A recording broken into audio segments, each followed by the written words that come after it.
কিরে করে যাচ্ছিস? আয় বস। একদিন দেখিনি তো গল্প বল। আমি পারি না আর পারি না। কিরে তোকে দেখে মনে হচ্ছে খুব রেগে আছিস। হ্যাঁ, রাগারই তো কথা। কেন, কি হয়েছে? আজকে আমি পাবলিক টয়লেটে গিয়েছিলাম, আর সেখানে গিয়ে দেখি দুটো মেয়ের নাম লেখা আছে, তার পাশে দুটো ফোন নাম্বার দেওয়া আছে। এতে আবার রাগার কি হলো? আরে সেটা না, যখনই দুটো নাম্বারে শালা ফোন করছি শুধু বলছে এই নাম্বারটি ব্যস্ত আছে, অনুগ্রহ করে সন্দেহ করুন। আরে হিয়া রনু, আমি শুনেছি তোদের পাড়ায় মহাজন কালীচরণ কোমায় চলে গেছে। হ্যাঁ, তুই ঠিকই শুনেছিস। কি এমন হলো ওর সাথে যে কোমায় চলে গেল? আরে ওর অনেক টাকা আছে, ও যেখানে ইচ্ছে সেখানে যেতে পারে, আমরা কি করবো?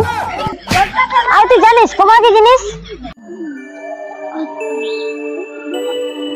এই সুব্রতকে দেখে মনে হচ্ছে খুব টেনশনে আছে।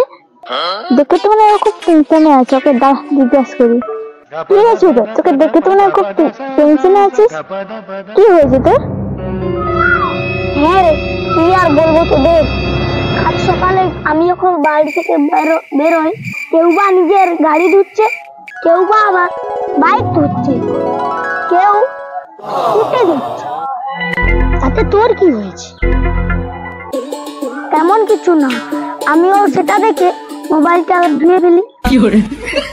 আবে শালা, তুই গাধাই ছিলিস, গাধাই রয়ে গেলি। আবে আমার পুরো কথাটা তো শুনবি। কি এমন কথা? যে মোবাইলটা ধুয়েছিলাম সেটা তোরই ছিল। ভাত ছাড়া গাধা। আচ্ছা সুব্রত, কারো কাছে যদি ভগবান চলে আসে তাহলে তাই কি করা উচিত?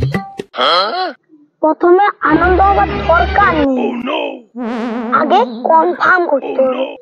কি কনফার্ম করতে হবে?